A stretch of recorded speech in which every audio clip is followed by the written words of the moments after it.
Ang sulat ni Pablo sa mga taga-Roma. Unang kabanata. Mula kay Pablo na lingkod ni Kristo Jesus, pinili at tinawag ako ng Diyos na maging apostol upang ipangaral ang kanyang magandang balita. Ang magandang balitang ito ay ipinangako ng Diyos noon sa pamamagitan ng mga propeta at nakasulat sa banal na kasulatan. Ang balitang ito ay tungkol sa kanyang anak, ang ating Panginoong Hesukristo.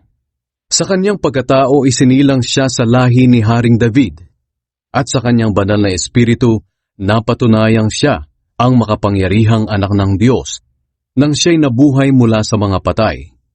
Sa pamamagitan ni Kristo tinanggap namin ang kaloob na maging apostol para madala namin sa pananampalataya at pagsunod sa Kanya ang mga tao sa lahat ng bansa. Ginagawa namin ito para sa Kanya.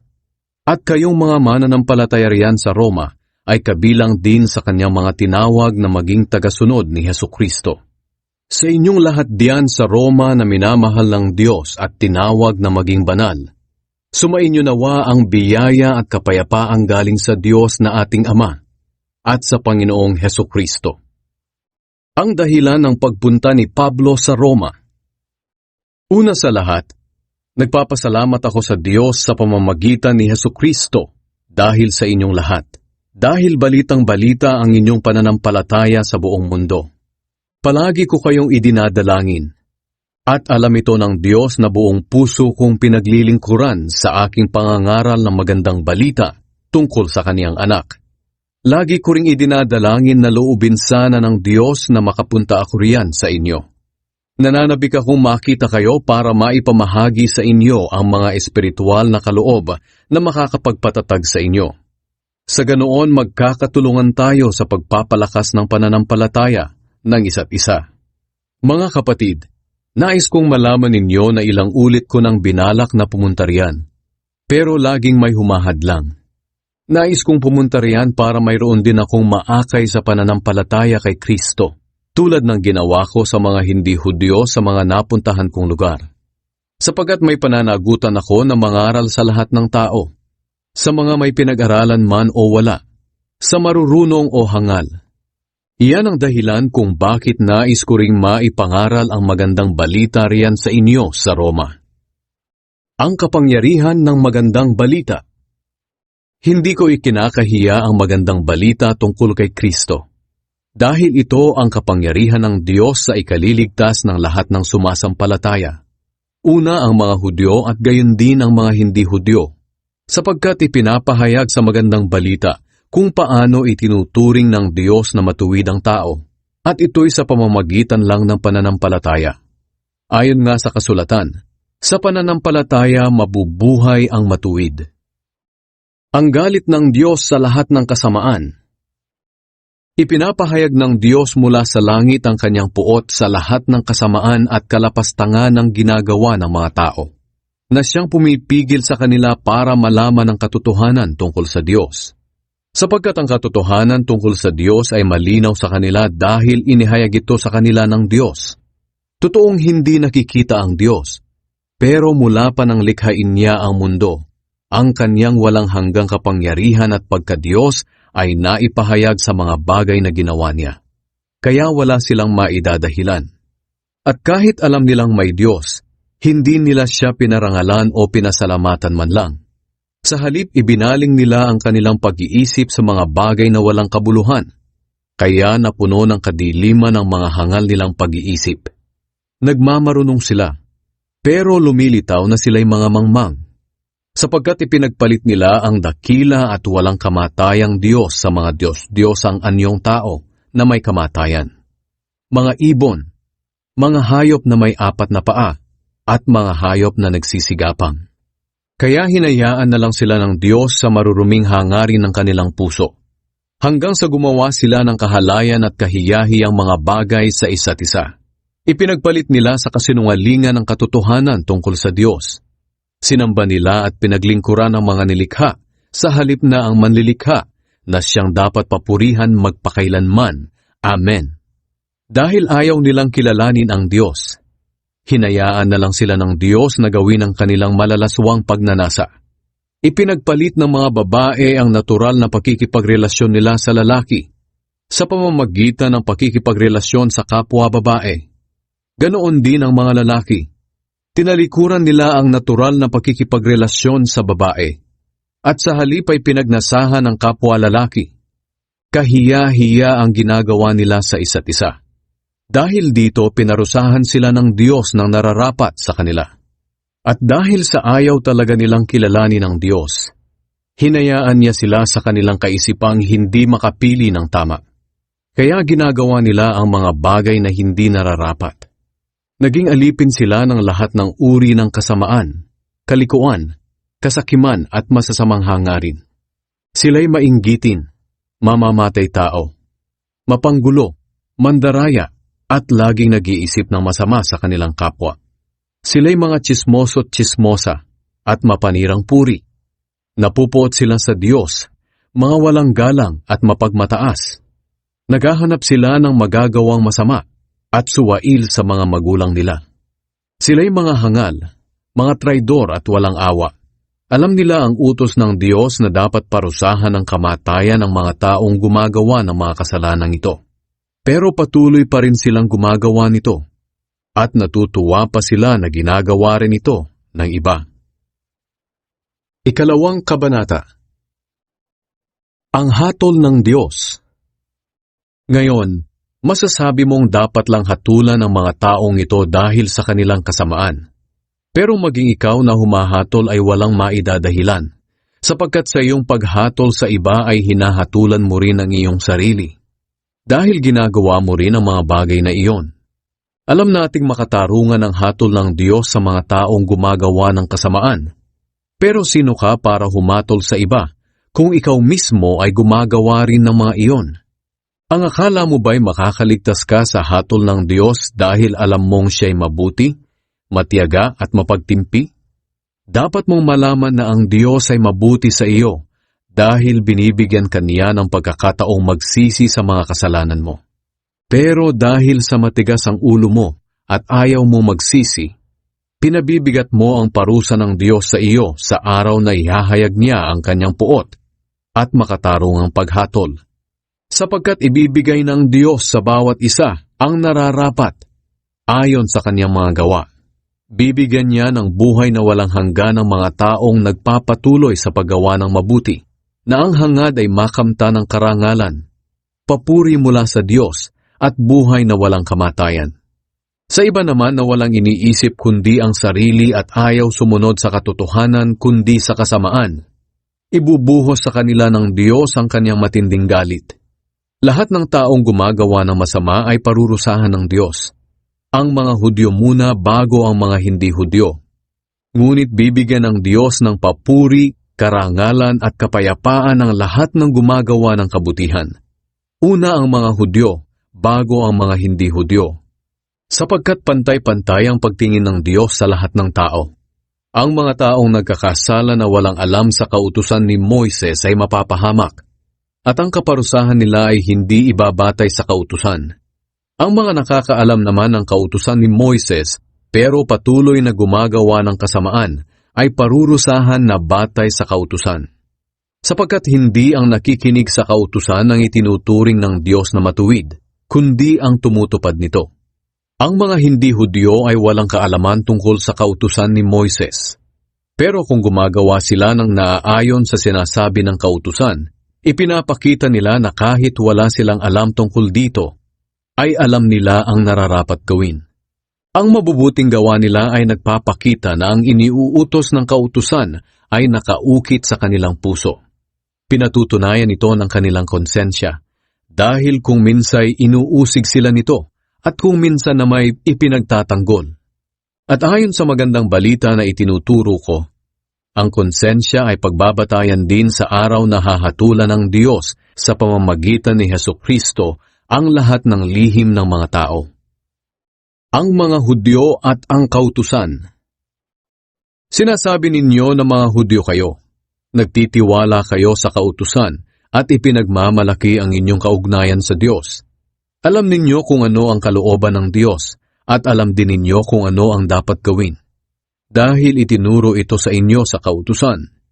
Ipinapalagay ninyong taga-akay kayo ng mga bulag sa katotohanan, ilaw sa mga taong nasa kadiliman, at tagapagturo sa mga kulang ng pangunawa at mga bata pa sa mga bagay tungkol sa Diyos. Ganito nga ang palagay ninyo sa inyong sarili. Dahil naniniwala kayo na sa pamamagitan ng kautusan, ay nakamit na ninyo ang lahat ng kaalaman at katotohanan. Tinuturuan ninyo ang iba, pero bakit hindi ninyo maturuan ang inyong sarili? Nangangaral kayong huwag magnakaw, pero kayo mismo'y nagnanakaw. Sinasabi ninyong huwag mangalunya, pero kayo mismo ay nangangalunya. Kinasusuklaman ninyo ang mga Diyos-Diyosang sinasamba ng mga hindi Hudyo, pero ninanakawan naman ninyo ang kanilang mga templo. Nagmamalaki kayo na nasa inyo ang kautusan ng Diyos, pero ginagawa ninyong kahiya-hiya ang Diyos dahil sa paglabag ninyo sa kautusan. Sinasabi sa kasulatan, dahil sa inyo nilalapastangan ng mga hindi Hudyo ang pangalan ng Diyos. Nagtitiwala kayo na kayo ang mga taong pinili ng Diyos dahil kayo'y tuli. May halaga lang ang pagiging tuli kung sinusunod ninyo ang kautusan. Pero kung nilalabag naman ninyo ang kautusan, para na rin kayong mga hindi tuli. At kung sinusunod naman ng isang hindi tuli ang kautusan, ituturing siya ng Diyos na para na ring tuli. Kahit na kayo ay mga Hudyo at tuli, papatunayan ng mga hindi Hudyo na dapat kayong parusahan, sapagkat kahit na hindi sila tuli at wala sa kanila ang kautusan, sinusunod naman nila ito. Samantalang kayong mga may hawak ng kautusan ay lumalabag dito. Ang pagka-Hudyo ng isang tao ay hindi dahil sa Hudyo ang kanyang mga magulang at tuli siya sa laman. Ang tunay na Hudyo ay ang taong nabago ang puso sa pamamagitan ng Espiritu, at hindi dahil tuli siya ayon sa kautusan. Ang ganyang tao ay pinupuri ng Diyos, kahit hindi pinupuri ng tao. Ikatlong kabanata. Kung ganoon, ano ang kalamangan ng pagiging isang Hudyo? At ano ang kahalagahan ng pagiging tuli? Totoong nakakahigit ang mga Hudyo sa maraming bagay. Una sa lahat, ipinagkatiwala sa kanila ang salita ng Diyos. Kung hindi naging tapat ang ilan sa pagsunod sa Diyos, nangangahulugan bang hindi na rin magiging tapat ang Diyos sa pagtupad sa kanyang mga pangako? Aba hindi, sapagkat tapat ang Diyos sa kanyang mga salita, maging sinungaling man ang lahat ng tao. Gaya nga ng sinasabi sa kasulatan, mapapatunayang tapat ka sa iyong salita, at laging tama sa iyong paghatol. Baka naman may magsabi, kung sa pamamagitan ng mga ginagawa naming masama ay makikita ang kabutihan ng Diyos, hindi makatarungan ng Diyos kung parusahan niya kami. Ganiyan ang pangangatwiran ng tao. Aba, hindi maaari iyan. Sapagkat kung ganyan, paano niya hahatulan ang mga tao sa mundo? Baka naman mayroon ding magsabi, kung sa aking pagsisinungaling ay lumalabas na hindi sinungaling ang Diyos, at dahil dito papupurihan pa siya, bakit niya ako parurusahan bilang isang makasalanan? Kung ganito ang iyong pangangatwiran, para mo na ring sinasabi na gumawa tayo ng masama para lumabas ang mabuti. At ayon sa mga taong naninira sa amin, ganyan daw ang aming itinuturo. Ang mga taong iyan ay nararapat lamang na parusahan ng Diyos. Ang lahat ng tao ay makasalanan. Ano ngayon ang masasabi natin? Na tayo bang mga Hudyo ay talagang nakakalamang sa mga hindi Hudyo? Hindi, sapagkat ipinaliwanag ko na ang lahat ng tao ay makasalanan, Hudyo man o hindi. Gaya nga ng sinasabi sa kasulatan, walang matuwid sa paningin ng Diyos, wala kahit isa. Walang nakakaunawa tungkol sa Diyos, walang nagsisikap na makilala siya. Ang lahat ay tumalikod sa Diyos at naging walang kabuluhan. Walang gumagawa ng mabuti, wala kahit isa. Ang kanilang pananalita'y hindi masikmura tulad ng bukas na libingan. Ang kanilang sinasabi puro pandaraya. Ang mga salita nila'y parang kamandag ng ahas. Ang lumalabas sa kanilang bibig ay panay pagmumura at masasakit na salita. Sa kaunting dahilan lang pumapatay agad sila ng tao. Kapahamakan at hinagpis ang dala nila kahit saan. Hindi nila alam ang mamuhay ng mapayapa at wala silang takot sa Diyos. Ngayon, alam natin na ang lahat ng sinasabi ng kautusan ay para sa ating mga Hudyo na namumuhay sa ilalim ng kautusan, para walang maidahilan ng sinuman na hindi siya dapat parusahan. Ang lahat ng tao sa mundo ay mananagot sa Diyos, sapagkat walang sinuman ang ituturing ng Diyos na matuwid sa pamamagitan ng pagsunod sa kautusan. Sa halip ipinapakita ng kautusan sa tao na makasalanan siya. Pero ngayon, inihayag na kung paano itinuturing ng Diyos na matuwid ang tao. Ito'y hindi sa pamamagitan ng pagsunod sa kautusan. Ang kautusan na mismo at ang mga propeta ang nagpapatotoo rito. Ang tao'y itinuturing ng Diyos na matuwid sa pamamagitan ng pananampalataya kay Hesukristo. At walang pinapabura ng Diyos. Kaya ang sino mang sumasampalataya kay Hesukristo ay tinuturing niyang matuwid, sapagkat ang lahat ay nagkasala at hindi naging karapat-dapat sa paningin ng Diyos. Ngunit dahil sa biyaya ng Diyos sa atin, itinuring niya tayong matuwid sa pamamagitan ni Kristo Jesus na siyang tumubos sa atin. Ito'y regalo ng Diyos.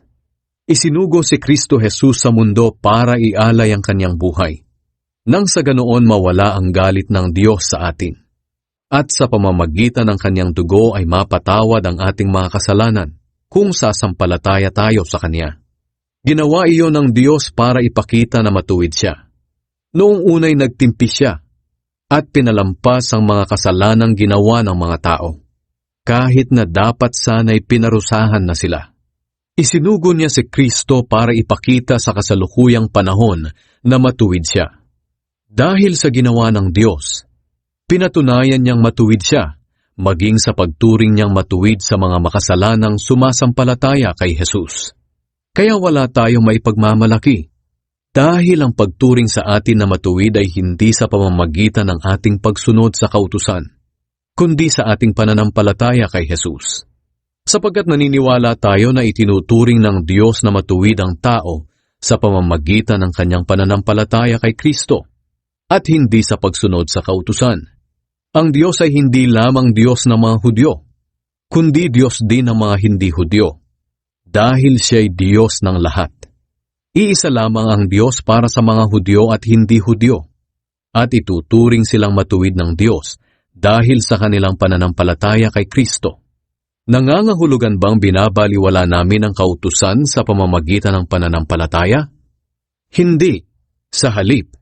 Lalo pa nga naming tinutupad ang layunin ng kautusan. Ika-4 na kabanata. Ginawang halimbawa si Abraham. Bilang halimbawa kung paano itinuturing ng Diyos na matuwid ang tao, isipin ninyo si Abraham na ama ng mga Hudyo sa laman. Kung itinuring siya ng Diyos na matuwid dahil sa mga nagawa niya, sana'y may maipagmamalaki siya. Pero wala siyang maipagmamalaki sa Diyos, dahil sinasabi sa kasulatan, sumampalataya si Abraham sa Diyos, at dahil dito'y itinuring siyang matuwid ng Diyos. Ang ibinibigay sa isang taong nagtatrabaho ay hindi kaloob, kundi bayad.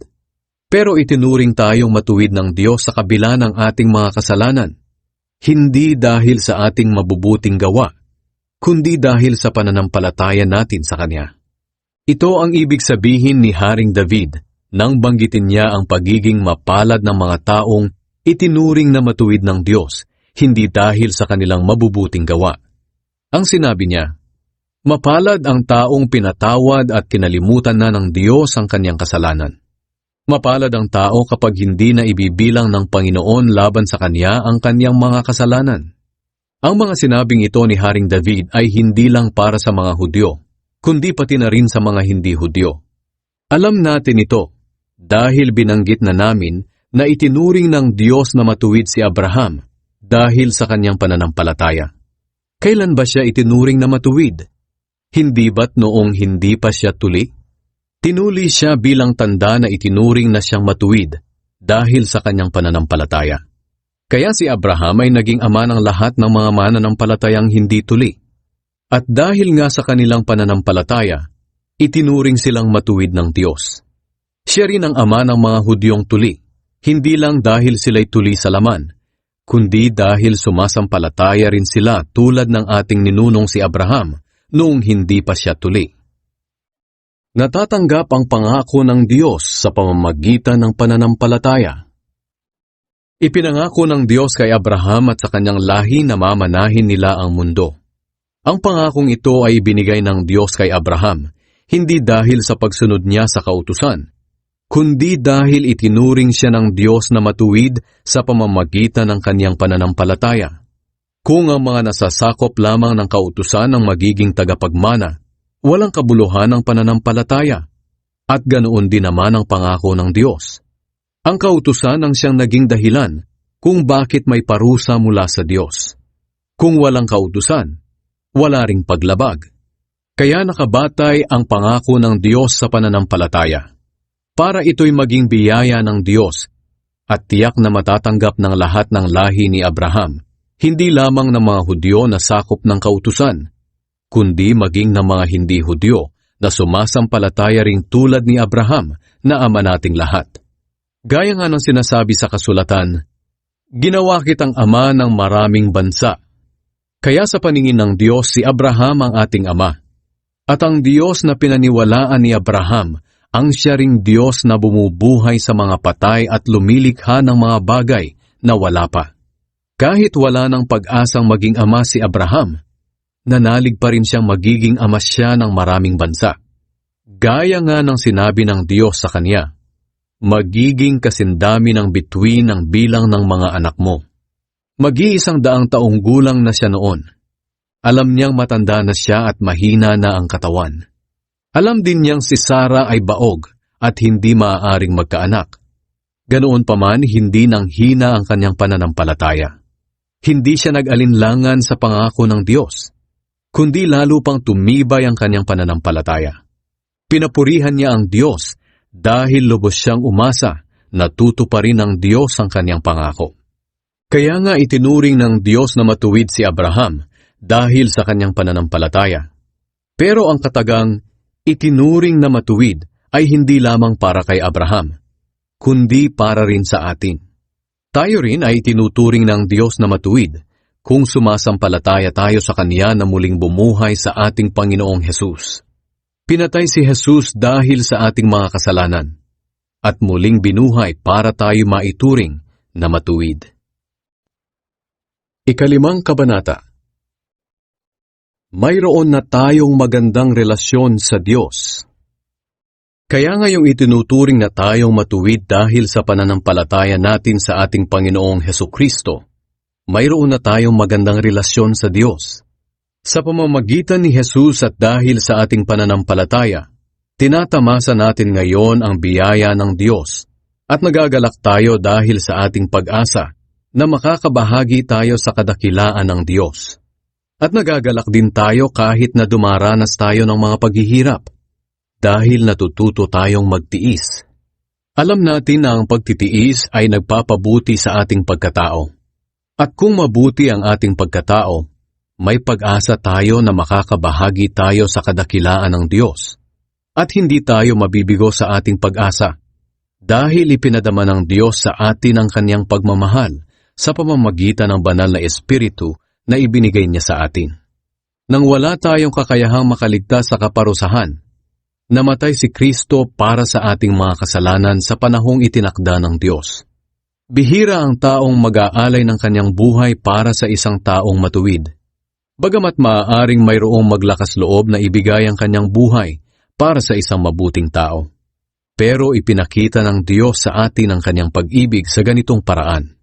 Kahit noong tayo'y makasalanan pa, namatay si Kristo para sa atin.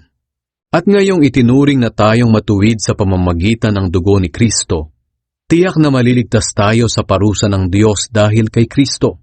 Dati kaaway tayo ng Diyos, pero ngayon, tinanggap na niya tayong mga kaibigan sa pamamagitan ng pagkamatay ng kanyang anak.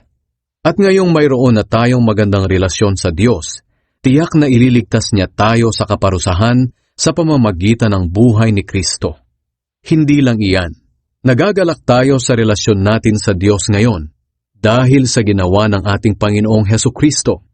Naibalik na ang magandang relasyon natin sa Diyos dahil sa Kanya.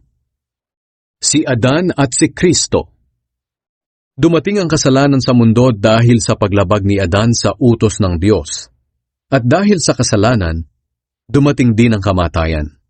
Kaya lumaganap ang kamatayan sa lahat ng tao dahil nagkasala ang lahat. Nasa mundo na ang kasalanan bago pa man ibigay ng Diyos ang kautusan. Pero hindi pinapanagot ang mga tao sa kanilang mga kasalanan kung wala namang kautusan. Ganoon pa man, naghari pa rin ang kamatayan mula kay Adan hanggang kay Moises. Kahit sa mga taong hindi naman nagkasala ng tulad ni Adan na lumabag sa utos ng Diyos. Si Adan ay larawan ng Kristo na nooy inaasahang darating. Pero magkaiba ang dalawang ito. Dahil ang kaloob ng Diyos ay hindi katulad sa kasalanan ni Adan. Totoo ngang nagdala ng kamatayan sa maraming tao ang kasalanan ni Adan. Pero mas nakakahigit ang biyaya at kaloob ng Diyos na dumating sa maraming tao sa pamamagitan ng isang tao na walang iba kundi si Hesukristo. Ibang-iba ang idinulot ng kaloob ng Diyos sa idinulot ng kasalanan ni Adan. Ang kasalanan ni Adan ay nagdulot ng kaparusahan, pero ang kaloob na ibinigay ng Diyos sa kabila ng maraming kasalanan ay nagdulot ng kapatawaran. Dahil sa kasalanan ng isang tao, naghari ang kamatayan. Pero dahil sa ginawa ng isa pang tao na si Hesukristo, ang mga taong tumanggap ng masaganang biyaya at kaloob ng Diyos ay itinuring niyang matuwid, at maghahari sila sa buhay na walang hanggan. Kaya dahil sa kasalanan ng isang tao, ang lahat ay nahatulang maparusahan. Ganoon din naman dahil sa matuwid na ginawa ng isang tao, ang lahat ay maituturing na matuwid at mabibigyan ng bagong buhay. Kung sa pagsuway ng isang tao marami ang naging makasalanan, ganoon din naman dahil sa pagsunod ng isang tao, marami ang itinuring ng Diyos na matuwid. Ibinigay ng Diyos ang kautusan para ipakita sa mga tao na marami ang kanilang pagsuway at nadadagdagan pa nga dahil sa kautusan. Pero kung nadadagdagan ang pagsuway, higit na nadadagdagan ang biyaya ng Diyos. Kaya kung paano naghari ang kasalanan at nagdulot ng kamatayan, ganoon din naman naghahari ang biyaya ng Diyos at nagdudulot ng buhay na walang hanggan. At dahil sa ginawa ng ating Panginoong Hesukristo, itinuring tayong matuwid ng Diyos. Ika-6 na kabanata. Ang bagong buhay kay Kristo. Ano ngayon ang masasabi natin? Magpapatuloy ba tayo sa kasalanan para lalong madagdagan ang biyaya ng Diyos sa atin? Aba, hindi maaari. Hindi maaari na magpatuloy pa tayo sa pagkakasala dahil ang kasalanan ay wala ng kapangyarihan sa atin. Hindi ba ninyo alam na noong binautismohan tayo kay Hesukristo, nangangahulugan ito na kasama tayo sa kanyang kamatayan? Kaya noong binautismohan tayo, namatay tayo at inilibing na kasama niya. Kung paanong binuhay muli si Kristo sa pamamagitan ng dakilang kapangyarihan ng Ama, tayo rin ay mamuhay sa bagong buhay. At kung nakasama tayo sa kanyang kamatayan, tiyak na mabubuhay tayong muli, tulad ng muli niyang pagkabuhay.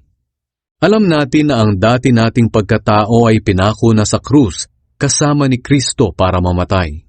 Kaya hindi na tayo dapat alipinin pa ng kasalanan. Sapagkat ang taong patay na ay malaya na sa kasalanan. At kung namatay tayong kasama ni Kristo, naniniwala tayong mabubuhay din tayong kasama niya. Sapagkat alam nating si Kristo'y muling nabuhay at hindi na muling mamamatay. Wala nang kapangyarihan sa kanya ang kamatayan. Minsan lang siyang namatay para sa kasalanan ng mga tao. At nabubuhay siya ngayon para sa Diyos. At dahil na kay Kristo Jesus na kayo, ituring ninyo ang inyong mga sarili na patay na sa kasalanan at nabubuhay na para sa Diyos. Huwag na ninyong paghariin ang kasalanan sa inyong katawang may kamatayan, para hindi na ninyo sundin ang masasamang hilig nito. Huwag na ninyong gamitin ang alinmang bahagi ng inyong katawan sa paggawa ng kasalanan. Sa halip, ialay ninyo ang inyong sarili sa Diyos bilang mga taong binigyan ng bagong buhay. Ilaan ninyo sa Diyos ang inyong katawan sa paggawa ng kabutihan, sapagkat hindi na dapat maghari pa sa inyo ang kasalanan, dahil wala na kayo sa ilalim ng kautusan, kundi sa ilalim na ng biyaya ng Diyos. Mga alipin ng katuwiran. Ngayon, dahil wala na tayo sa ilalim ng kautusan, kundi sa biyaya na ng Diyos, nangangahulugan bang magpapatuloy pa rin tayo sa paggawa ng kasalanan? Aba hindi. Hindi nyo ba alam na alipin tayo ng anumang sinusunod natin? Kaya kung sinusunod natin ang kasalanan, alipin tayo ng kasalanan, at ang dulot nito'y kamatayan. Pero kung sumusunod tayo sa Diyos, mga alipin tayo ng Diyos, at ang dulot nito'y katuwiran. Noong una, alipin kayo ng kasalanan. Pero salamat sa Diyos, dahil ngayon, buong puso ninyong sinusunod ang mga aral na itinuro sa inyo. Pinalaya na kayo sa kasalanan, at ngayoy mga alipin na kayo ng katuwiran. Ginagamit ko bilang halimbawa ang tungkol sa mga alipin para madali ninyong maunawaan ang ibig kong sabihin. Noong unay nagpaalipin kayo sa karumihan at kasamaan, at naging masama nga kayo. Ngayon na may magpaalipin kayo sa kabutihan para maging banal kayo. Noong alipin pa kayo ng kasalanan, wala kayong pakialam sa matuwid na pamumuhay. Ano nga ba ang napala ninyo sa dati ninyong pamumuhay na ikinakahiyanan ninyo ngayon? Ang dulot ng mga iyon ay kamatayan, pero pinalaya na kayo sa kasalanan at alipin na kayo ng Diyos. At ang dulot nito'y kabanalan at buhay na walang hanggan.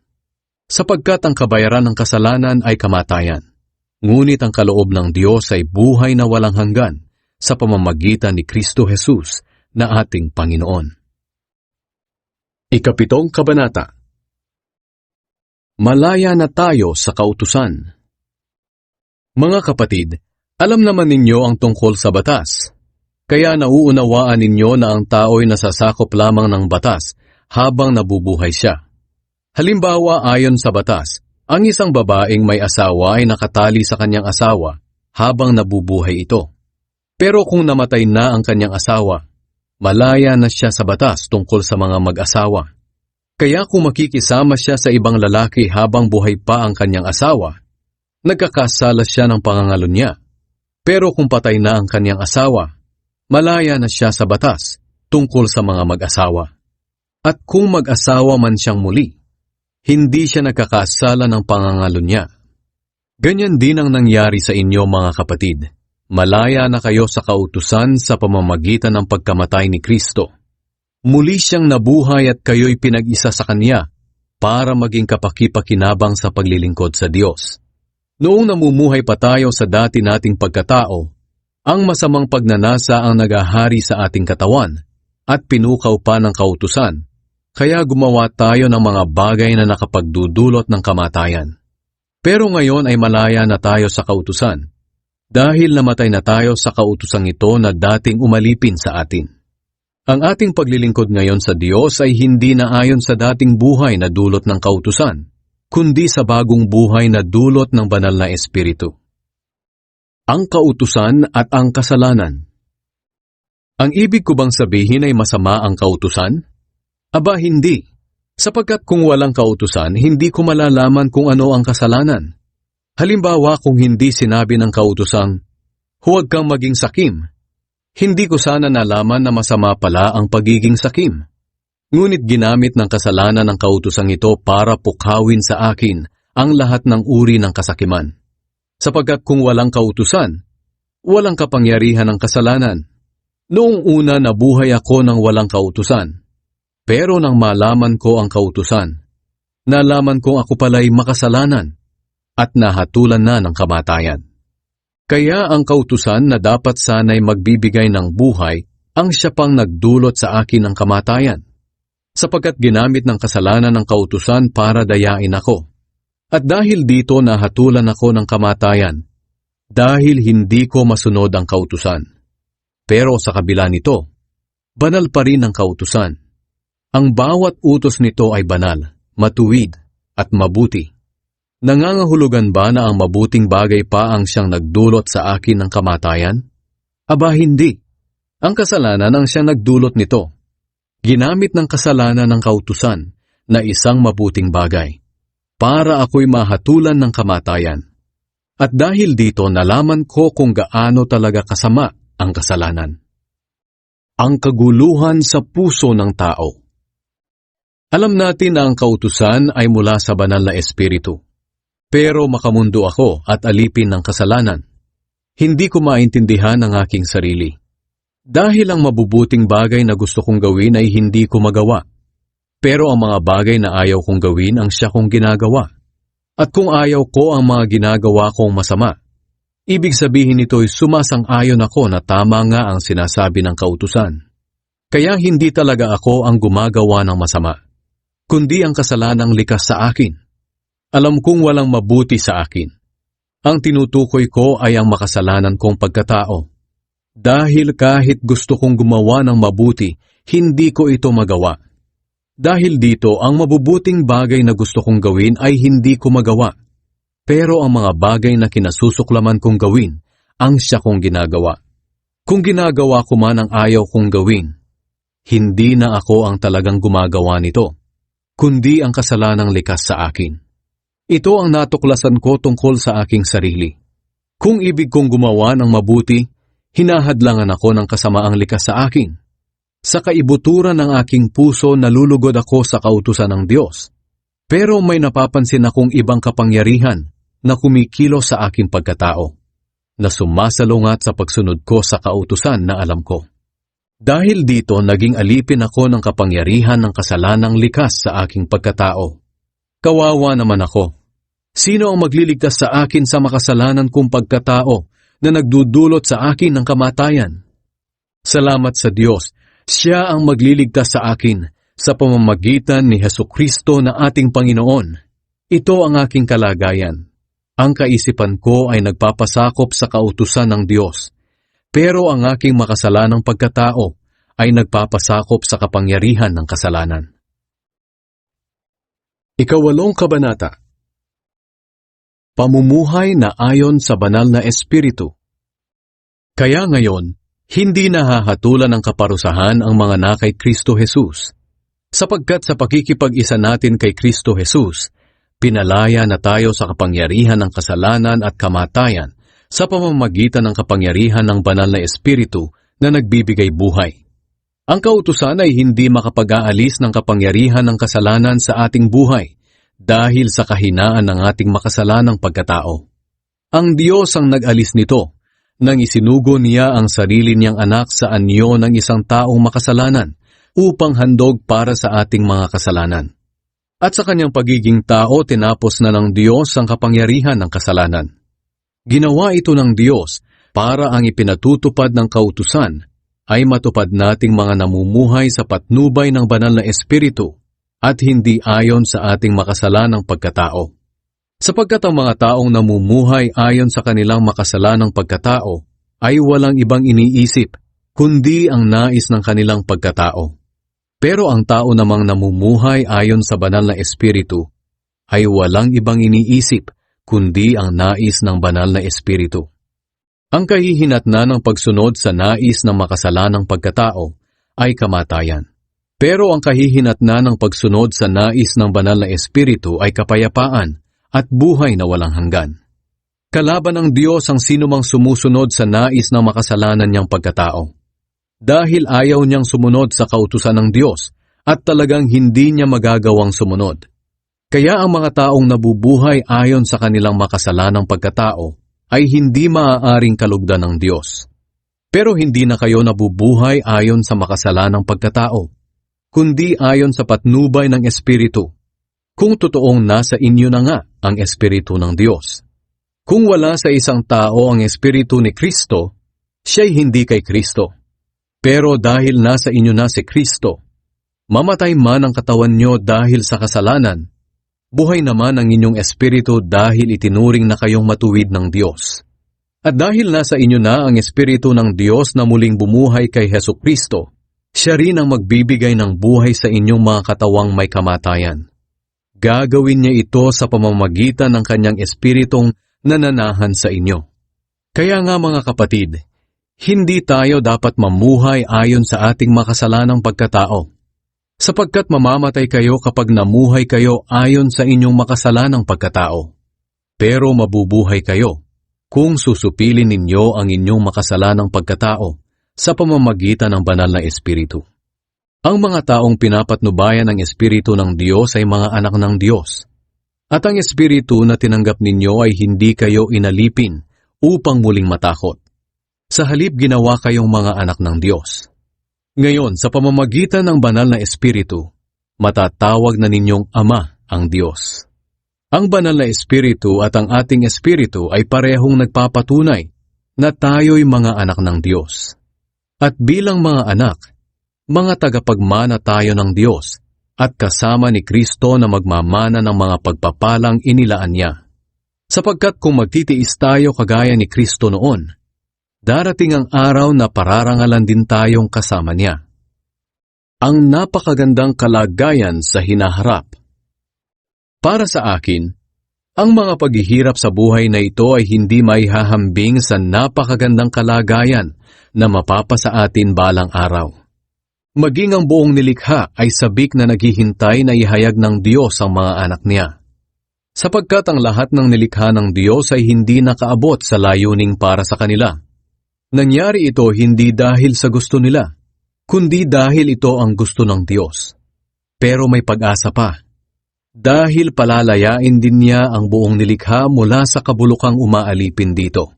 At makakasama rin sa napakagandang kalagayan ng mga anak ng Diyos. Alam natin na hanggang ngayon, ang buong nilikha ay naghihirap at tumaraing tulad ng isang babaeng manganganak na.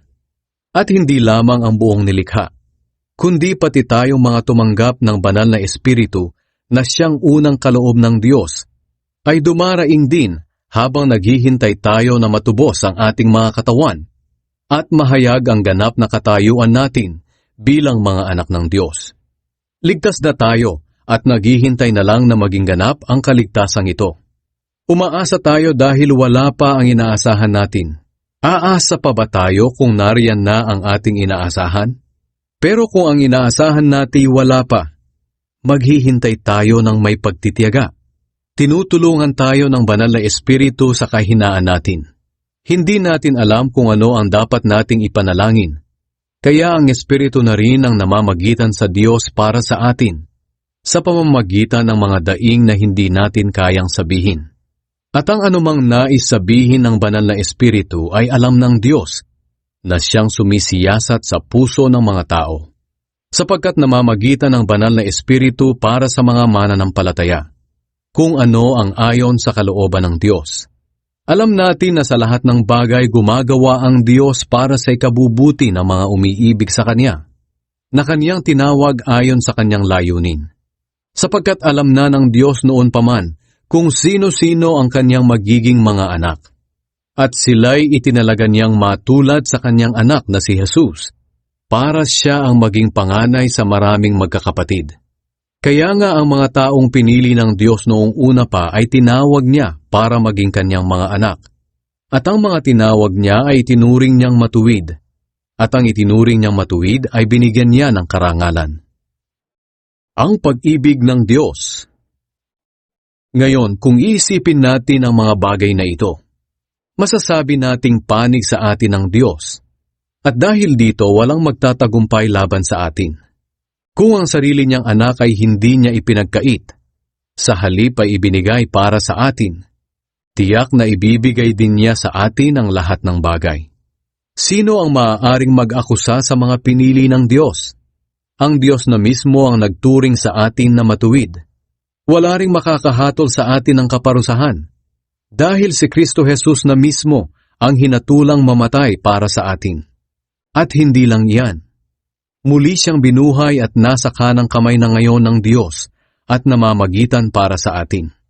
Walang makapaghihiwalay sa atin sa pag-ibig ni Kristo kahit dumanas pa tayo ng mga pagsubok, paghihirap, pag-uusig, gutom, kawalan, panganib o maging kamatayan.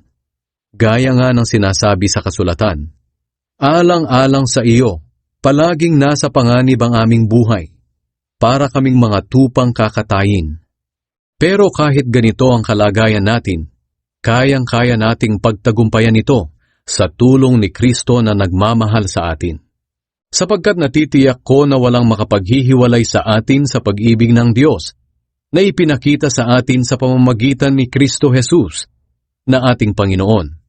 Maging kamatayan o buhay, mga anghel o anumang makapangyarihang espiritu, ang kasalukuyang panahon o ang hinaharap, ang mga kapangyarihan, ang mga nasa itaas o mga nasa ibaba, o kahit ano pang mga bagay sa buong mundo ay hindi makapaghihiwalay sa atin sa pag-ibig ng Diyos. Ikasyam na kabanata. Ang Diyos at ang mga Israelita. Ngayon, ako na mananampalataya ni Kristo ay may sasabihin sa inyo. Totoo ito at hindi ako nagsisinungaling. At pinapatunayan ng banal na Espiritu sa aking konsensya na totoo ang sasabihin ko. Labis akong nalulungkot at nababalisa para sa aking mga kalahi at kababayang Hudyo. Kung maaari lang sana, ako na lang ang sumpain ng Diyos at mahiwalay kay Kristo. Maligtas lang sila. Bilang mga Israelita, itinuring sila ng Diyos na kanyang mga anak. Ipinakita niya sa kanila ang kanyang kadakilaan. Gumawa ang Diyos ng mga kasunduan sa kanila. Ibinigay sa kanila ang kautusan. Tinuruan sila ng tunay na pagsamba. Maraming ipinangako ang Diyos sa kanila. Ang kanilang mga ninuno'y mga pinili ng Diyos, at nagmula sa kanilang lahi si Kristo nang siya'y maging tao. Ang Diyos na makapangyarihan sa lahat, na dapat purihin magpakailanman. Amen. Hindi ito nangangahulugan na hindi natupad ang mga pangako ng Diyos dahil hindi sila sumampalataya. Sapagkat hindi naman lahat ng nagmula kay Israel ay maituturing na pinili ng Diyos. At hindi rin naman lahat ng nagmula kay Abraham ay maituturing na mga anak ni Abraham. Sapagkat sinabi ng Diyos kay Abraham, ang mga anak lang na nagmumula kay Isaac ang mga lahi na aking ipinangako. Ang ibig sabihin, hindi lahat ng anak ni Abraham ay itinuturing na anak ng Diyos, kundi ang mga anak lamang na ipinanganak ayon sa ipinangako. Sapagkat ganito ang ipinangako ng Diyos sa kanya, babalik ako rito sa ganito ring panahon sa susunod na taon, at magkakaroon ng anak na lalaki si Sarah. Hindi lang iyon, kundi nangyari rin ang ganoon sa dalawang anak ni Rebecca sa ating ninunong si Isaac. Ipinakita rin ng Diyos na hindi lahat ng nagmula kay Abraham ay itinuturing na mga anak niya. Bago pa man ipanganak ang kambal, sinabi na ng Diyos kay Rebecca, maglilingkod ang nakatatanda sa nakababatang kapatid. Sinabi ito ng Diyos noong wala pa silang nagagawang mabuti o masama, para patunayan na ang pagpili niya ay batay sa sarili niyang pasya at hindi sa mabubuting gawa ng tao. Gaya nga ng sinabi ng Diyos sa kasulatan, minamahal ko si Jacob, pero si Esau ay hindi. Baka naman sabihin ng iba na hindi makatarungan ng Diyos. Aba hindi, sapagkat sinabi niya kay Moises, mahahabag ako sa gusto kong kahabagan, maaawa ako sa gusto kong kaawaan. Kung ganoon, ang pagpili ng Diyos ay hindi batay sa kagustuhan ng tao o sa paggawa niya ng mabuti, kundi sa awa ng Diyos. Sapagkat ayon sa kasulatan, sinabi ng Diyos sa Faraon, pinayagan kitang mabuhay dahil dito, para maipakita ko ang kapangyarihan ko sa pamamagitan mo, at makilala ang pangalan ko sa buong mundo. Kaya nga, kinaaawaan ng Diyos ang ibig niyang kaawaan, at pinatitigas niya ang ulo ng ibig niyang patigasin. Ang galit at awa ng Diyos. Maaring may magsabi sa akin, kung ganoon, bakit pa niya pinapanagot ang mga tao sa kanilang mga kasalanan? At sino ang makakasalungat sa kanyang kalooban? Pero sino ka para magreklamo sa Diyos ng ganyan? Tayo'y mga nilikha lang ng Diyos, kaya hindi tayo makakapagreklamo kung bakit niya tayo ginawang ganito. Tulad sa isang gumagawa ng palayok, may karapatan siyang gawin ang putik ayon sa gusto niya. May karapatan siyang gumawa ng dalawang uri ng sisidlan mula sa iisang tumpok ng putik. Ang isa ay pang-espesyal at ang isa naman ay pangkaraniwan lang. Ganoon din naman ang Diyos. Nais niyang ipakita ang kanyang kapangyarihan at matinding galit sa mga makasalanan. Pero minabuti niyang tiisin muna ng buong tiyaga ang mga taong dapat sanang lipulin na. Ginawa niya ito para ipakita kung gaano siya kadakila sa mga taong kinaaawaan niya. na inihanda na niya noon pa para parangalan. Ito'y walang iba kundi tayo ng mga tinawag niya. Hindi lang mula sa mga Hudyo, kundi mula rin sa mga hindi Hudyo. Ito ang sinabi ng Diyos sa aklat ni Hoseas. Ang dating hindi ko mga tao ay tatawagin kong mga tao ko. At ang dating hindi ko mahal ay mamahalin ko.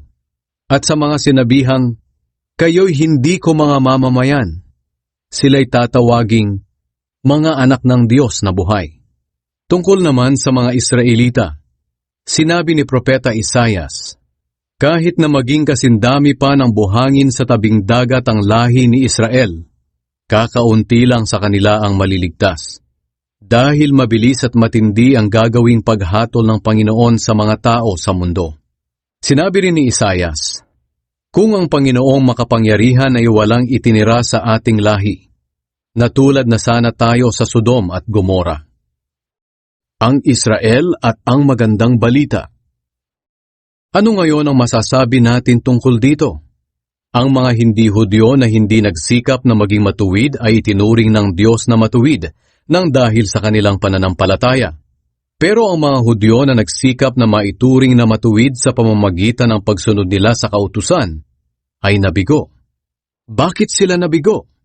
Sapagkat nagtiwala sila sa kanilang mga gawa at hindi sila sumampalataya kay Hesukristo. Natisod sila sa batong nakakatisod. Gaya nga ng sinabi ng Diyos sa kasulatan, maglalagay ako sa Zion ng batong naging katitisuran sa mga tao at nakakapagpadapa sa kanila. Pero hindi mapapahiya ang mga sumasampalataya sa Kanya.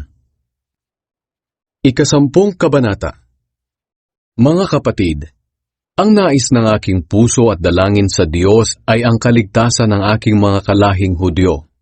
Ako na rin ang makakapagpatunay na masigasig sila sa kanilang paglilingkod sa Diyos. Kaya nga lang ay hindi ayon sa katotohanan. Ito'y sa dahilang hindi nila alam kung paano itinuturing ng Diyos na matuwid ang isang tao. Nagsikap silang gumawa ng sariling pamamaraan sa halip na sundin nila ang pamamaraan ng Diyos, sapagkat hindi nila alam na si Kristo ang hangganan ng kautusan. Dahil sa kanyang ginawa, ang lahat ng sumasampalataya sa kanya ay itinuturing ng Diyos na matuwid. Ang kaligtasan ay para sa lahat.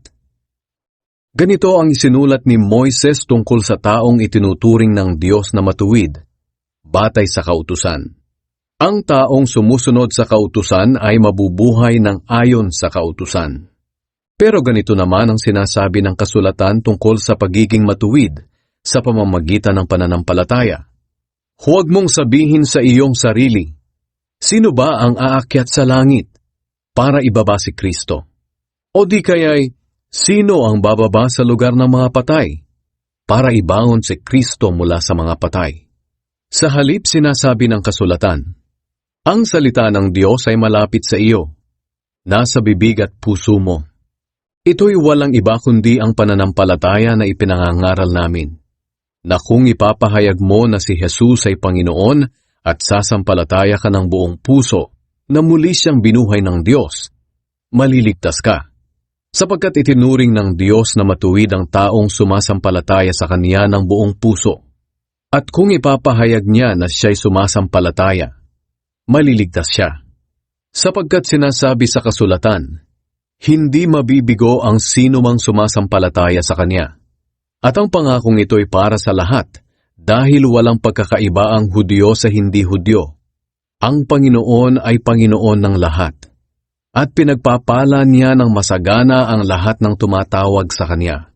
Sapagkat sinasabi sa kasulatan, maliligtas ang lahat ng tumatawag sa Panginoon.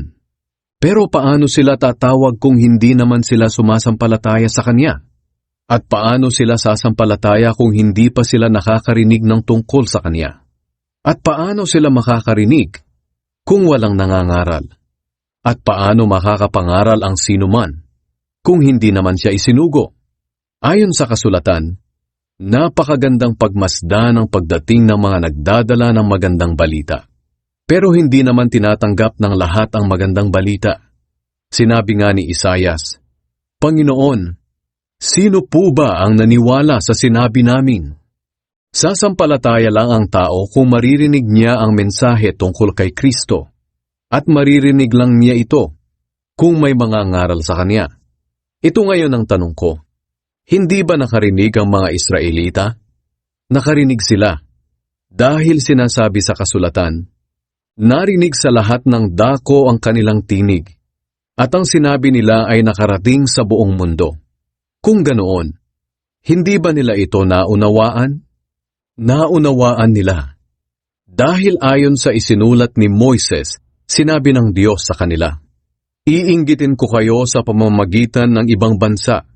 Iinisin ko kayo dahil ipapakita ko ang aking awa sa mga taong hindi nakakakilala sa akin. At buong tapang naman na sinabi ni Isaias ang sinabing ito ng Diyos. Natagpuan ako ng mga taong hindi naghahanap sa akin. Ipinakilala ko ang aking sarili sa mga hindi nagtatanong tungkol sa akin. Pero tungkol naman sa Israel, ito ang sinabi ng Diyos. Matagal akong nanawagan at naghintay sa isang bansang matigas ang ulo at suwail. Ika-11 kabanata. Ang awa ng Diyos sa Israel. Ang tanong ko ngayon, itinakwil na ba ng Diyos ang mga taong pinili niya? Aba hindi. Ako mismo ay isang Israelita, mula sa lahi ni Abraham at kabilang sa lahi ni Benjamin. Hindi itinakwil ng Diyos ang kanyang mga mamamayan na sa simula pa'y pinili na niya. Hindi niyo ba natatandaan ang sinasabi sa kasulatan nang ireklamo ni Propeta Elias sa Diyos ang mga Israelita? Ang sabi ni Elias, Panginoon, pinatay po nila ang inyong mga propeta at winasak ang inyong mga altar. Ako na lang po ang natitira at gusto pa nila akong patayin. Pero ano ang isinagot sa kanya ng Diyos? Nagtira ako ng 7,000 Israelitang hindi sumasamba sa Diyos-Diyosang si Baal. Ganyan din ngayon. May mga natitira pang mga Israelita na tapat sa Diyos na pinili niya dahil sa kanyang biyaya. Ngayon, kung ang pagkapili sa kanila ay dahil sa kaniyang biyaya, hindi na ito nakasalalay sa kanilang mabubuting gawa.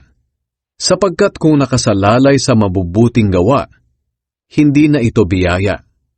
Ngayon, masasabi natin na hindi nakamtan ng mga Israelita ang kanilang ninanais na maituring silang matuwid ng Diyos. Ang mga pinili ng Diyos ang siyang nagkamit nito, pero ang karamihan ay pinatigas ang ulo. Gaya nga ng sinasabi sa kasulatan, ginawa silang manhid ng Diyos, at hanggang ngayon ay para silang mga bulag o bingi sa katotohanan. Sinabi rin ni David tungkol sa kanila, ang kanilang mga handog sana ang magdala sa kanila ng kapahamakan, kasiraan at kaparusahan. Mabulag sana sila at magkandakuba sa bigat ng kanilang mga papasanin. Natisod ang mga Hudyo dahil hindi sila sumampalataya kay Kristo. Ibig bang sabihin, tuluyan na silang mapapahamak? Hindi. Pero dahil sa paglabag nila, nabigyan ng pagkakataon ng mga hindi Hudyo na maligtas. At dahil dito, maiinggit ang mga Hudyo. Ngayon, kung ang paglabag at pagkabigong ito ng mga Hudyo ay nagdulot ng malaking pagpapala sa mga hindi Hudyo sa buong mundo, gaano pa kaya kalaki ang pagpapalang maidudulot kung makumpleto na ang buong bilang ng mga Hudyo na sasampalataya kay Kristo? Ang kaligtasan ng mga hindi Hudyo. Ngayon, ito naman ang sasabihin ko sa inyong mga hindi Hudyo. Ginawa akong apostol ng Diyos para sa inyo, at ikinararangal ko ang tungkuling ito.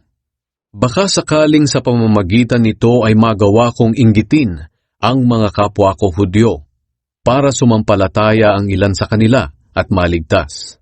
Kung ang pagtakwil ng Diyos sa mga Hudyo ang naging daan para makalapit sa Kanya ang ibang mga tao sa mundo, hindi ba't lalo pang malaking kabutihan ang maidudulot kung ang mga Hudyo ay muling tanggapin ng Diyos? Sila ay para na ring muling binuhay. Maihahambing natin ang mga Hudyo sa isang tinapay. Kung inihandog sa Diyos ang bahagi ng tinapay, ganoon na rin ang buong tinapay. At kung inihandog sa Diyos ang ugat ng isang puno, ganoon na rin ang mga sanga nito. Ang mga Hudyo ay tulad sa isang puno ng olibo na pinutol ang ilang mga sanga. At kayong mga hindi Hudyo ay tulad sa mga sanga ng ligaw na olibo, na ikinabit bilang kapalit sa pinutol na mga sanga. Kaya nakabahagi kayo sa mga pagpapala ng Diyos para sa mga Hudyo. Pero huwag kayong magmalaki na mas mabuti kayo sa mga sangang pinutol. Alalahanin ninyong mga sanga lang kayo. Hindi kayo ang bumubuhay sa ugat, kundi ang ugat ang bumubuhay sa inyo. Maaaring sabihin ninyo, pinutol sila para maikabit kami. Totoo iyan. Pinutol sila dahil hindi sila sumampalataya kay Kristo. At kayo naman ay ikinabit dahil sumampalataya kayo. Kaya huwag kayong magmataas. Sa halip ay magkaroon kayo ng takot. Sapagkat kung nagawang putulin ng Diyos ang mga likas na sanga, magagawa rin niya kayong putulin. Dito'y makikita natin ang kabutihan at kabagsikan ng Diyos. Mabagsik siya sa mga nagkakasala, pero mabuti siya sa inyo kung mananatili kayo sa kanyang kabutihan. Pero kung hindi, kayo man ay puputulin din. At kung hindi na magmamatigas ang mga Hudyo kundi sasampalataya, ikakabit din silang muli sa puno, dahil kaya itong gawin ng Diyos. Sapagkat kung kayong mga sanga ng olibong ligaw ay naidugtong niya sa olibong inalagaan, kahit na hindi ito kadalas ang ginagawa, mas madaling idugtong muli ng Diyos ang mga sangang pinutol mula sa dating puno. Ang Diyos ay maawain sa lahat. Mga kapatid, nais kong malaman ninyo ang isang katotohanan na ngayon ko lang ihahayag sa inyo, para hindi maging mataas ang tingin nyo sa inyong sarili. Ang pagmamatigas ng mga Hudyo ay hindi panghabang panahon. Ito'y hanggang makumpleto lang ang kabuoang bilang ng mga hindi Hudyo na sasampalataya kay Kristo. Pagkatapos niyan, maliligtas ang buong Israel, gaya ng sinasabi sa kasulatan. Magmumula sa Sion ang tagapagligtas. Aalisin niya ang kasamaan sa lahi ni Jacob. Gagawin ko ang kasunduang ito sa kanila sa araw na aalisin ko ang kanilang kasalanan. Dahil tinanggihan ng mga Hudyo ang magandang balita, naging kaaway sila ng Diyos para kayong mga hindi Hudyo ay mabigyan ng pagkakataong maligtas.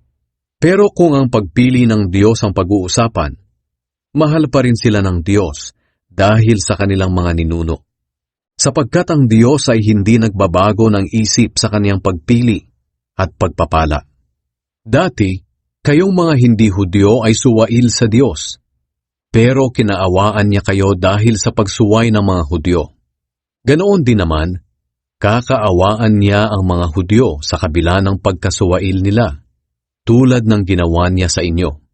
Sapagkat hinayaan ng Diyos na ang lahat ng tao ay maging alipin ng kasalanan, para maipakita sa kanila ang kaniyang awa.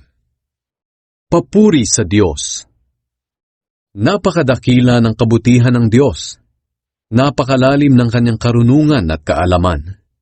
Hindi natin kayang unawain ang kanyang mga pasya at pamamaraan. Gaya nga ng sinasabi sa kasulatan, sino kaya ang makakaunawa sa kaisipan ng Panginoon? Sino kaya ang makakapagpayo sa Kanya? Sino kaya ang makakapagbigay ng anuman sa Kanya para tumanaw siya ng utang na loob? Sapagkat ang lahat ng bagay ay nanggaling sa Kanya, at nilikha ang mga ito sa pamamagitan niya, at para sa Kanya. Purihin ang Diyos magpakailanman. Amen. 12 kabanata.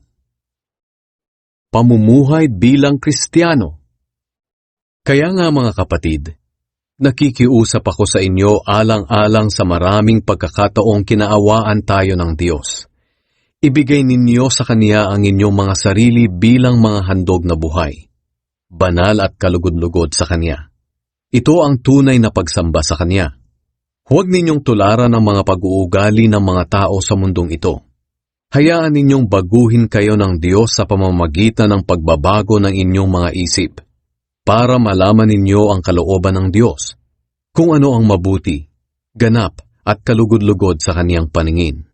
Sa biyayang ipinagkaloob ng Diyos sa akin, sinasabi ko sa inyo na huwag ninyong pahalagahan ang inyong sarili ng higit sa nararapat.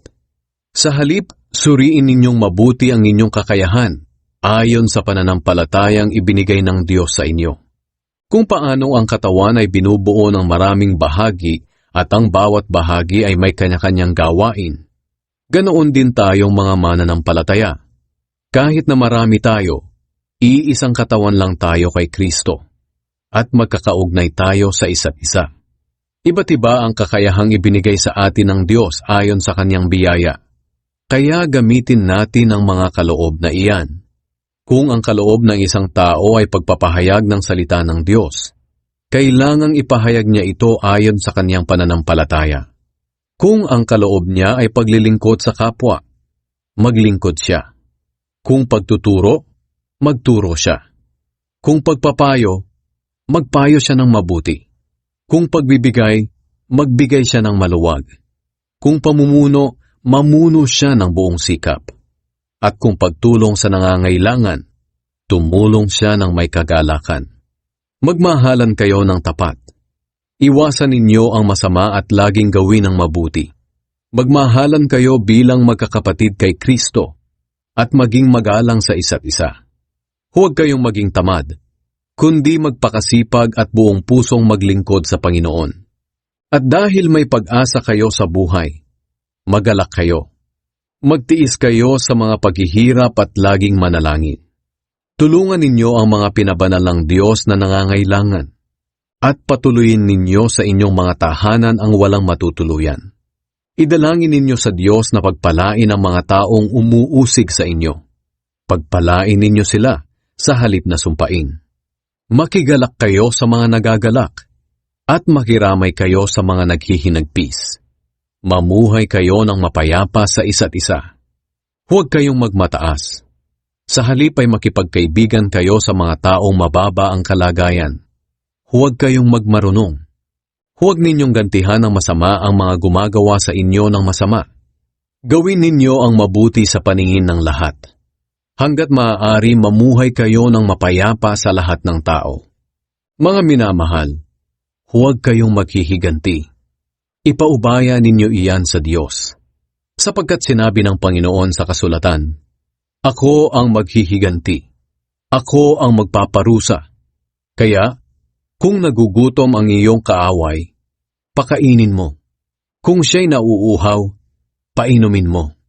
Dahil kapag ginawa mo ang mga ito, mapapahiya siya sa kanyang sarili.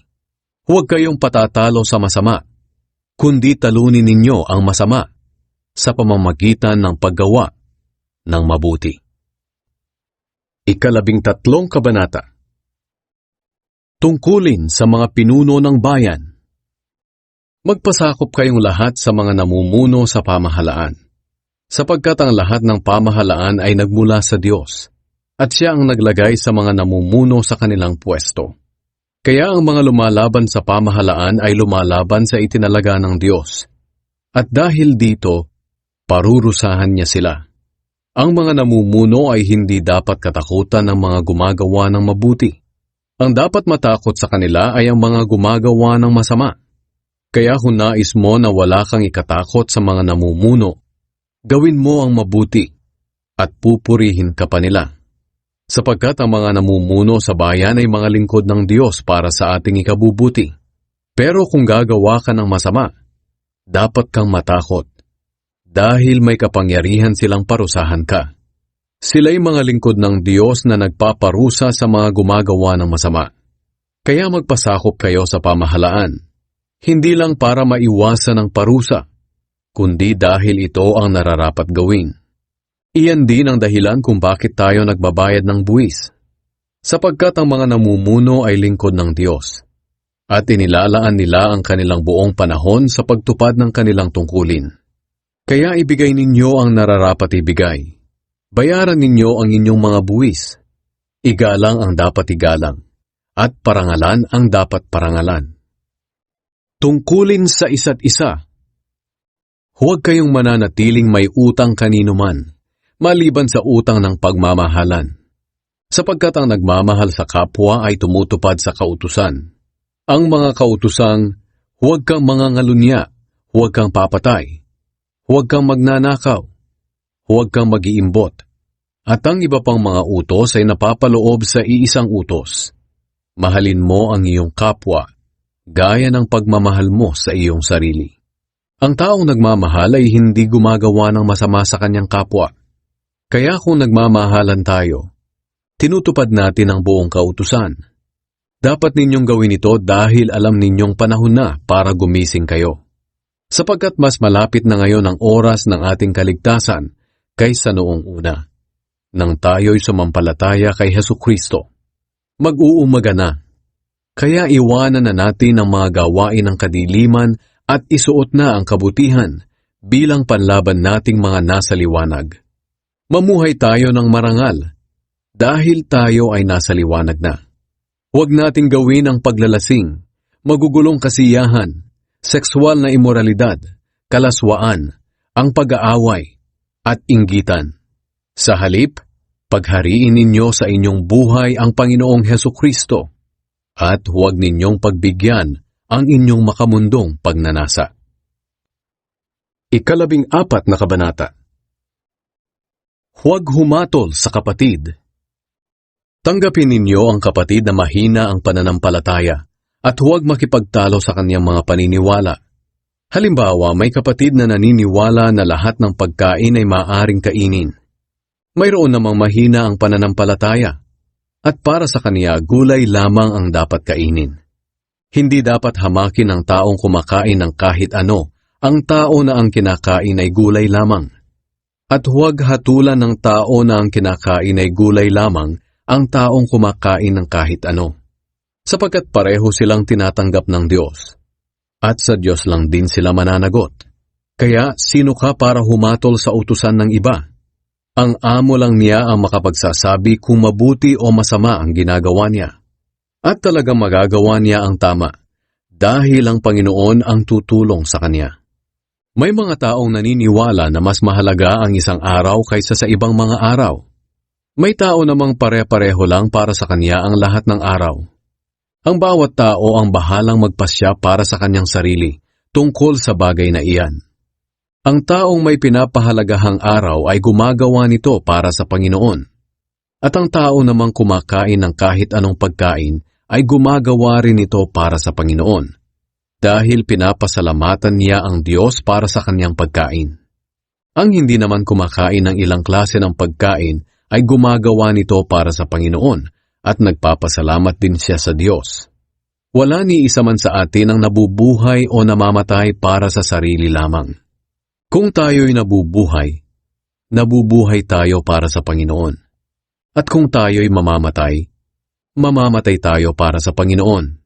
Kaya mabuhay man tayo o mamatay, tayo'y sa Panginoon. Ito ang dahilan kung bakit namatay at muling nabuhay si Kristo, para maging Panginoon siya ng mga buhay at mga patay. Kaya, huwag ninyong hahatulan o hahamakin ang inyong kapatid kay Kristo. Sapagkat tayong lahat ay haharap sa Diyos, at siya ang hahatol kung ang ginawa natin ay mabuti o masama. Sapagkat sinasabi sa kasulatan, Ako ang Panginoon na buhay ay sumusumpa, na darating ang araw na luluhod ang lahat ng tao sa akin, at kikilalanin akong Diyos.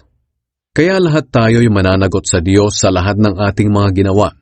Kaya nga huwag na tayong maghatulan.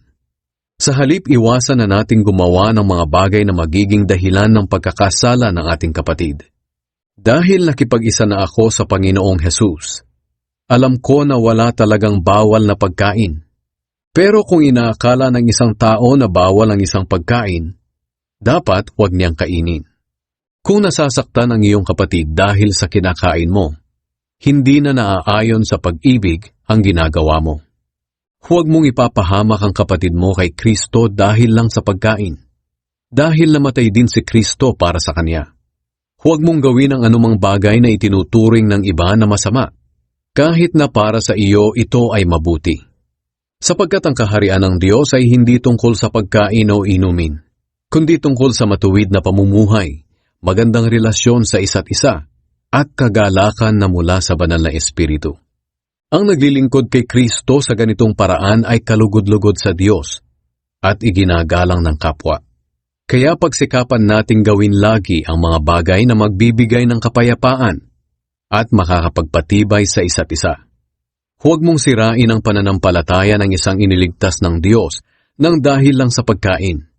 Lahat ng pagkain ay maaaring kainin, pero ang pagkain nito ay masama kapag naging dahilan nito ng pagkakasala ng iba. Mas mabuti pang huwag nang kumain ng karne o uminom ng alak o gawin ang isang bagay kung iyon ang magiging dahilan ng pagkakasala ng iyong kapatid. Kaya anuman ang iyong paniniwala sa mga bagay na ito, ikaw na lang at ang Diyos ang dapat makaalam. Mapalad ang taong hindi inuusig ng kanyang konsensya dahil sa paggawa ng mga bagay na alam niyang tama. Pero ang sino mang kumakain ng may pag-aalinlangan ay nagkakasala dahil hindi na ito ayon sa kanyang paniniwala. Sapagkat kasalanan ng anumang bagay na ginagawa natin na hindi ayon sa ating paniniwala. 15 Kabanata. Mamuhay tayo para sa ikabubuti ng iba. Tayong malalakas sa pananampalataya ay dapat tumulong sa mga kapatid nating mahihina sa pananampalataya. Hindi lang ang sarili nating kapakanan ang dapat nating isipin, kundi ang kapakanan din ng iba para mapalakas ang kanilang pananampalataya. Maging si Kristo ay hindi hinangad ang sariling kapakanan, kundi ayon sa kasulatan. Nasaktan din ako sa mga pangiinsultong ginawa sa inyo.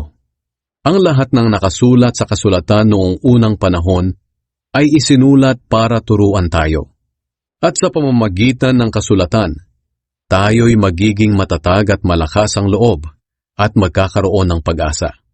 Nawa ang Diyos na nagpapalakas at nagbibigay sa atin ng pag-asa ay tulungan kayong mamuhay ng may pagkakaisa bilang mga tagasunod ni Kristo Jesus. Sa ganoon, sama-sama kayong magpupuri sa Diyos at Ama ng ating Panginoong Hesukristo. Ang magandang balita para sa mga hindi Hudyo. Kaya tanggapin ninyo ang isa't isa gaya ng pagtanggap ni Kristo sa inyo para mapapurihan ng Diyos. Sapagkat sinasabi ko sa inyo na isinugo ng Diyos si Kristo para maglingkod sa mga Hudyo at para ipakita na ang Diyos ay tapat sa pagtupad ng kanyang mga pangako sa kanilang mga ninuno. Sinugo rin si Kristo para ipakita ang awa ng Diyos sa mga hindi Hudyo, nang sa ganoon ay papurihan din nila ang Diyos. Ayon nga sa kasulatan, pasasalamatan kita sa piling ng mga hindi Hudyo, at aawit ako ng mga papuri sa iyo. At sinabi pa sa kasulatan, kayong mga hindi Hudyo, makigalak kayo sa mga taong sakop ng Diyos. At sinabi pa, kayong lahat ng mga hindi Hudyo, purihin ninyo ang Panginoon. Kayong lahat, purihin siya. Sinabi naman ni Isaias, magmumula sa lahi ni Jesse ang isang mamumuno sa mga hindi Hudyo, at aasa sila sa kanya. Nawa ang Diyos na nagbibigay sa atin ng pag-asa ang siya ring magbigay sa inyo ng buong kagalakan at kapayapaan, dahil sa inyong pananampalataya sa Kanya, para patuloy na lumago ang inyong pag-asa sa pamamagitan ng banal na Espiritu. Ang dahilan ng pagsulat ni Pablo. Mga kapatid, lubos akong naniniwala na puno kayo ng kabutihan, may sapat na kaalaman at marunong magpaalala sa isa't isa. Ganoon pa man, sumulat pa rin ako ng walang pag-aalinlangan tungkol sa mga bagay na dapat ipaalala sa inyo, dahil ipinagkaloob ng Diyos sa akin na maging lingkod ni Kristo Jesus para sa mga hindi Hudyo. Naglilingkod ako sa kanila na tulad ng isang pari at ipinangangaral ko ang magandang balita ng Diyos. Ginagawa ko ito para maging handog sila na katanggap-tanggap sa Diyos, na itinalaga sa Kaniya sa pamamagitan ng banal na Espiritu. At dahil ako'y na kay Kristo Jesus, maipagmamalaki ko ang aking mga nagawa para sa Diyos. At wala akong ibang ipinagmamalaki, kundi ang mga ginawa ni Kristo sa pamamagitan ko, na nahikayat ko ang mga hindi Hudyo na sumunod sa Diyos sa pamamagitan ng aking mga aral at mga gawa, sa tulong ng mga himala at kamanghamanghang mga bagay na gawa ng kapangyarihan ng banal na Espiritu. Kaya na ipangaral ko ang magandang balita tungkol kay Kristo mula sa Jerusalem hanggang Illyricum. Ang tanging nais ko'y maipangaral ang magandang balita sa mga lugar na hindi pa naipapangaral si Kristo, para hindi ako makapangaral sa lugar na may gawaing pinasimulan na ng iba. Sinasabi sa kasulatan, makikilala siya ng mga hindi pa nasasabihan ng tungkol sa kanya. Makakaunawa ang mga hindi pa nakakarinig. Ang plano ni Pablo na pagpunta sa Roma. Ang pangangaral ko sa mga lugar dito ang dahilan kung bakit hanggang ngayon ay hindi pa ako nakakarating diyan sa inyo. Pero ngayong natapos ko na ang mga gawain ko rito, at dahil matagal ko nang gustong pumunta riyan, inaasahan ko magkikita-kita na tayo ngayon. Dadaan ako riyan sa pagpunta ko sa Espanya. At alam kong magiging masaya ako sa ating pagkikita kahit saglit lang. Inaasahan ko rin na matutulungan ninyo ako sa pagpunta ko sa Espanya mula riyan. Pero sa ngayon, kailangan ko munang pumunta sa Jerusalem para ihatid ang tulong sa mga pinabanal ng Diyos. Sapagkat minabuti ng mga kapatid sa Macedonia at Akaya na magbigay ng tulong para sa mga mahihirap na pinabanal ng Diyos doon sa Jerusalem. Masaya nilang ginagawa ito, at ito ang nararapat, dahil may utang na loob sila sa mga kapatid sa Jerusalem. Kung ang mga hindi Hudyo ay nakabahagi sa pagpapalang espiritual ng mga Hudyo, dapat lang natulungan nila ang mga Hudyo sa mga pagpapalang material. Pagkatapos kong maihatid ang nakolektang tulong sa mga kapatid sa Jerusalem, dadaan ako riyan sa inyo bago ako pumunta sa Espanya. Naniniwala ako na pagdating ko riyan, dala ko ang maraming pagpapala para sa inyo mula kay Kristo. Kaya nakikiusap ako sa inyo mga kapatid, alang-alang sa Panginoong Hesukristo at sa pag-ibig na bigay ng banal na Espiritu. Tulungan ninyo ako sa pamamagitan ng inyong taimtim na panalangin sa Diyos para sa akin. Ipanalangin ninyo na maligtas ako sa mga di mananampalataya sa Judea at malugod na tanggapin ng mga pinabanal ng Diyos sa Jerusalem ang dala kong tulong para sa kanila. Sa ganoon, masaya akong darating diyan sa inyo kung loloobin ng Diyos at makakapagpahinga sa piling ninyo. Patnubayan nawa kayo ng Diyos na nagbibigay ng kapayapaan. Amen. 16 na kabanata. Mga pangangamusta. Ngayon, nais kong ipakilala sa inyo ang kapatid nating si Phoebe. Naglilingkod siya sa iglesia sa Cenchrea. Tanggapin ninyo siya bilang kapatid sa Panginoon, gaya ng nararapat gawin ng mga pinabanal ng Diyos. Tulungan ninyo siya sa anumang kakailanganin niya, dahil marami siyang natulungan at isa na ako roon. Ikumusta ninyo ako kina Priscilla at Aquila. Sila'y kapwa ko manggagawa kay Kristo Jesus. Itinaya nila ang kanilang buhay alang-alang sa akin. Malaki ang utang na loob ko sa kanila. At hindi lang ako, kundi pati na rin ang lahat ng iglesyang hindi Hudyo. Ikumusta rin ninyo ako sa mga mananampalatayang nagtitipon sa kanilang tahanan. Ipaabot din ninyo ang pangangamusta ko sa minamahal kong kaibigan na si Epenetus. Siya ang unang sumampalataya kay Kristo Jesus sa probinsya ng Asya. Ikumusta niyo rin ako kay Maria na nagsikap ng husto para sa inyo. Kumusta rin kina Adronicus at Junias, mga kapwa kong Hudyo at nakasama ko sa bilangguan. Nauna silang naging Kristiyano kaysa sa akin, at kilalang-kilala sila ng mga apostol. Ikumusta niyo rin ako sa minamahal kong kaibigan sa Panginoon na si Ampliatus. Kumusta rin kay Urbanus na kapwa ko manggagawa kay Kristo, at ganoon din sa minamahal kong kaibigan na si Stachys. Kumusta rin kay Apeles na isang subok at tapat na lingkod ni Kristo. Kumusta rin sa pamilya ni Aristobulus, sa kapwa ko Hudyo na si Herodion, at sa mga kapatid sa Panginoon sa pamilya ni Narcissus. Ikumusta niyo rin ako kina Trifena at Trifosa na masisipag na manggagawa ng Panginoon. Kumusta rin sa minamahal kong kaibigan na si Persis. Malaki ang naitulong niya sa gawain ng Panginoon. Kumusta rin kay Rufus na isang mahusay na lingkod ng Panginoon. Kumusta rin sa kanyang ina na para ko na ring ina. Ikumusta rin ninyo ako kina Asyncritus, Phlegon, Hermes, Patrobas, Hermas at sa mga kapatid na kasama nila. Kumusta rin kina Philologus, Julia, Nereus at sa kapatid niyang babae na si Olimpas, at sa lahat ng pinabanal ng Diyos na kasama nila. Magbatian kayo bilang mga magkakapatid kay Kristo. Kinukumusta kayo ng lahat ng iglesia ni Kristo rito. Mga kapatid, mag-ingat kayo sa mga taong lumilikha ng pagkakahati-hati at gumugulo sa pananampalataya ninyo. Nangangaral sila laban sa mga aral na natanggap ninyo sa amin. Kaya iwasan ninyo sila. Ang mga taong ganyan ay hindi naglilingkod sa Panginoong Hesukristo, kundi sa sarili nilang hangarin sila sumusunod. Dinadaya nila ang mga kulang sa kaalaman sa pamamagitan ng mahuhusay at magaganda nilang pananalita. Balitang-balita sa lahat ang inyong katapatan sa pagsunod sa Panginoon, at nagagalak ako dahil diyan. Pero gusto kong maging matalino kayo sa mga bagay na mabuti at walang alam sa paggawa ng kasamaan. Ang Diyos ang nagbibigay ng kapayapaan at malapit na niyang puksain ang kapangyarihan ni Satanas sa pamamagitan ninyo. Pagpalain kayo ng Panginoong Hesus.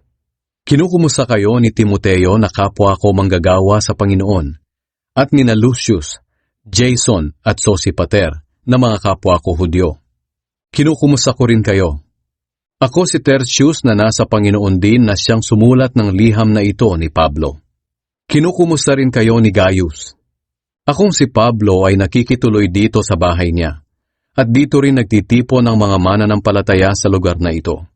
Kinukumusta rin kayo ni Erastus, na tresorero ng lungsod, at ng ating kapatid na si Quartus. Pagpalain kayong lahat ng ating Panginoong Hesukristo. Amen. Papuri sa Diyos. Purihin natin ang Diyos na siyang makakapagpatibay sa pananampalataya ninyo, ayon sa magandang balita na ipinangaral ko sa inyo. Ang magandang balita tungkol kay Hesukristo ay inilihim ng matagal na panahon, pero ipinahayag na ngayon sa pamamagitan ng mga isinulat ng mga propeta. Ito'y ayon sa utos ng walang kamatayang Diyos, para ang lahat ng tao ay sumampalataya at sumunod sa Kanya. Purihin natin ang Diyos na tanging nakakaalam ng lahat. Purihin natin Siya magpakailanman sa pamamagitan ni Hesukristo. Amen.